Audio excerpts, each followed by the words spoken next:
Welcome back to the channel, everybody. Thank you so much for joining me and allowing me to continue to be your daily advocate. If you're new here or you're not subscribed for any reason, please do me a huge favor and hit the subscribe button. Thank you to all of you who have been watching and following me for so long. It truly means a lot, and I'm glad that I can be this person. No altcoin season. We have not seen Bitcoin dominance falter either.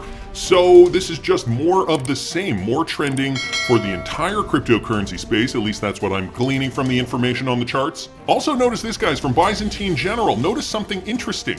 Historically, when Tether dominance reaches about 4.5 to 5%, it marks a bottom on Bitcoin, and that's what we're seeing right now. So Tether dominance down in here, coming down into these retracement levels similar to the Bitcoin price chart. Seems like sentiment reaches peak fear around that level. So taking a look at Tether, we are seeing the same kinds of trends, and that could also denote where Bitcoin price is going. So just another observation here from Byzantine General, interesting to say the least. Meanwhile, Ripple partners, some that we have not even heard of, are extending their partnerships. Guys, this is from Wrath of Kahneman. It seems there was an unannounced Ripple partner. They are called Teledollar. That has extended their partnership with Ripple partner RIA. So we know RIA is a Ripple partner, but Teledollar, they have extended their partnership, and they're based in Costa Rica.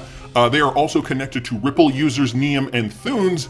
And so bringing up this article here, let me just translate that. Alliance with RIA expands offers to money transfer for new Teledollar clients. So Teledollar, the leading company in international transfers in Costa Rica, expands its money transfer destinations thanks to strengthening of its alliance with RIA Money Transfer, thanks to which customers now have more options for their family remittances. RIA Money Transfer, also known as RIA, is a subsidiary of Euronet Worldwide, one of the main European corporations, so on and so forth. As of December 2021, Teledollar customers from Costa Rica who need to make shipments outside the country have the option of choosing RIA and receiving the money in the nations with coverage. So Ripple partners extending their services with another Ripple partner. Of course, this is what's making these exotic corridors, what's making transactions on these exotic corridors more easily transactable, I guess, with less friction. So Colombia, Honduras, the Dominican Republic, El Salvador, Spain, the United States, and some other destination options are available through this. The money is collected at the window or cash pickup. So RIA, we know, a well-known Ripple partner, but also Teledollar. Now, we have not heard so much about Teledollar, but it does look like they are connected with other Ripple users, Neum and Thunes. Marcus Treacher of Ripple confirmed the Teledollar use in this Ripple tweet from back in August of 2020. So it was kind of unofficially, I suppose, announced through Marcus Treacher's tweet.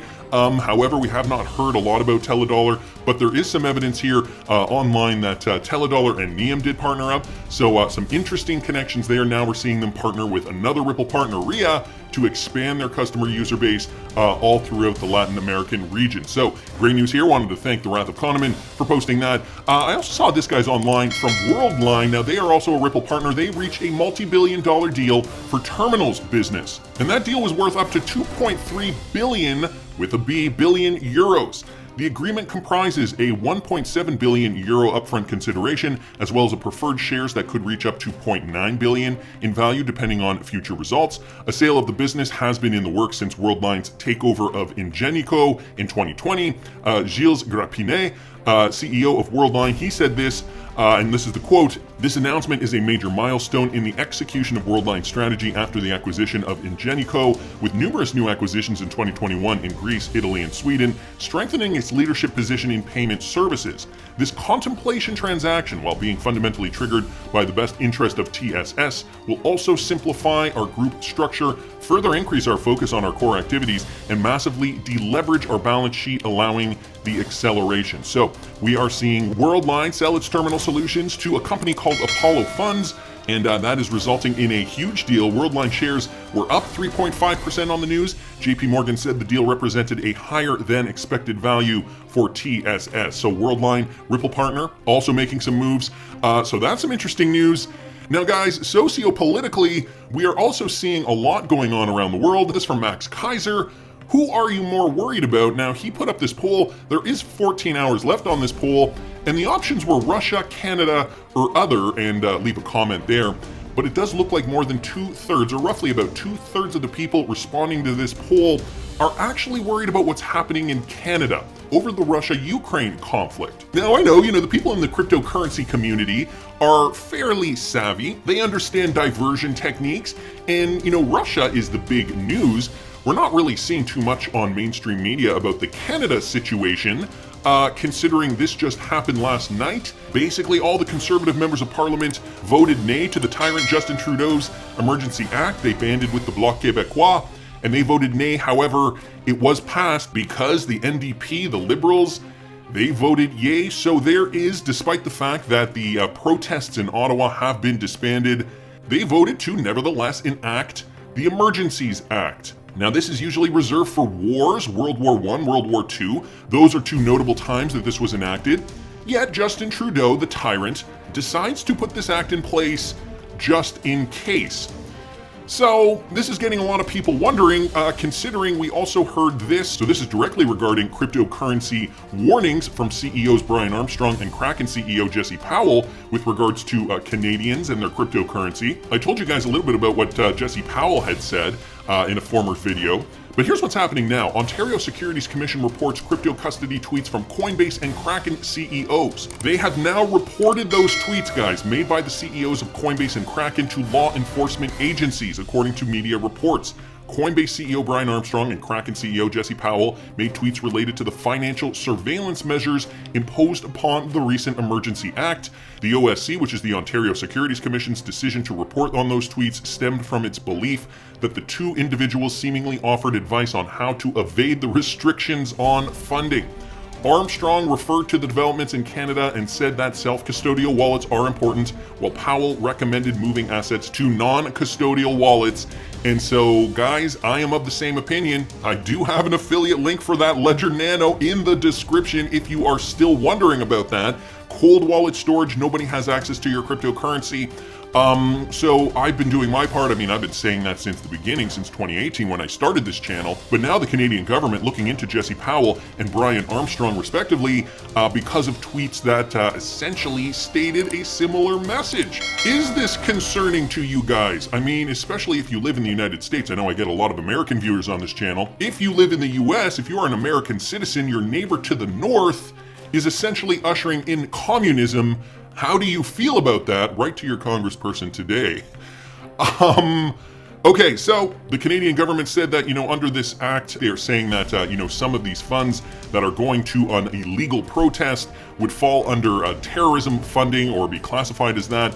The move drew condemnation from some people as being undemocratic. Yeah, undemocratic to say the least. However, those protests in Canada did grab headlines worldwide, and the Trudeau government has been working overtime to bring it to a close. I've heard it on good authority that something else is going to be coming down the pipe, guys.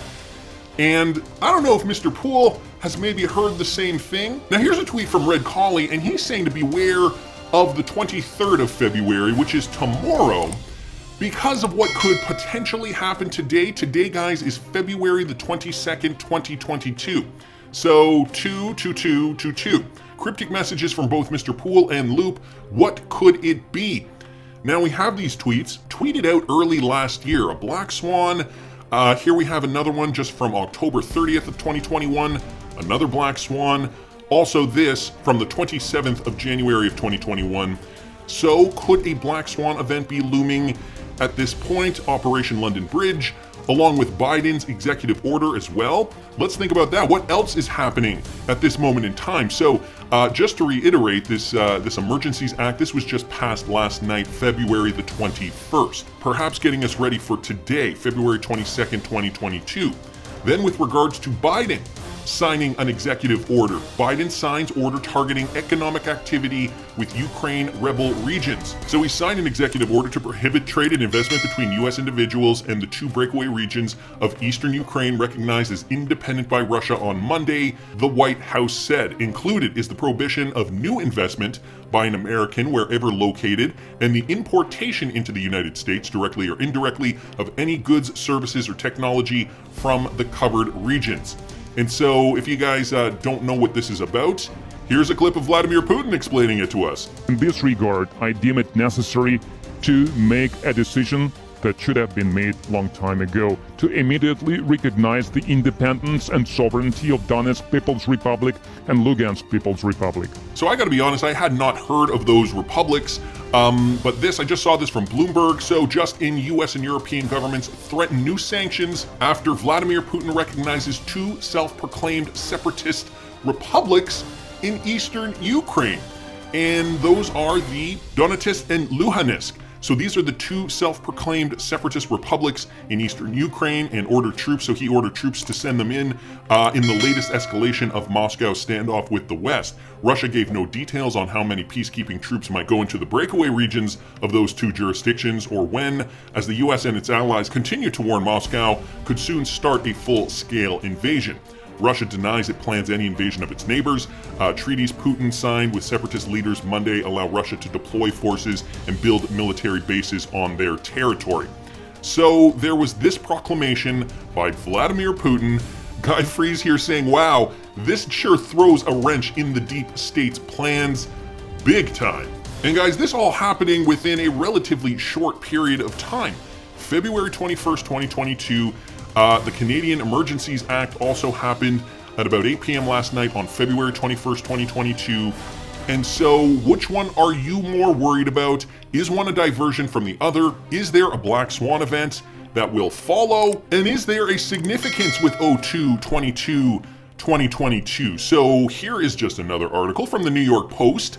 Astrologers explain a power shift could be significant for this date, February 22nd, 2022. So just going down here, whoops, where is it? Right here, astrologers. So a lot of this is fluff. A lot of this article right up here, they talk about some fun things in numerology with this date and the 22222, and that it's Margarita Day as well. But here, astrologers also say that the United States will experience its first Pluto return.